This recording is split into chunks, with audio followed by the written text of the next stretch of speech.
I'm Alex Russo, owner of Menzl Construction. We're a general contractor in Wisconsin in the Milwaukee suburb area. The importance of going to the workshop is growing your business, right? We don't have all the answers for everything. I think I forget that. I forget that I don't have the answers to business and growing my company.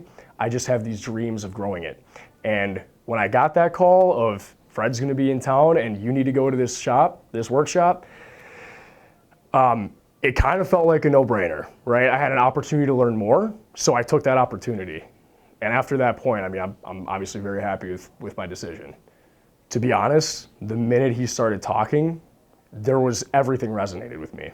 There was a lot of information I never even cared to think about, and as soon as it was in front of me, I saw an opportunity to improve. And at that point, why would I not take that opportunity? A lot of it, I feel like, was tied to the financial aspect of the business because that's part that I just don't know, right? I know building, I know construction, but the actual hard numbers and percentages and knowing how your business is functioning on paper is way more important than we realize. And that was something I didn't realize until the workshop.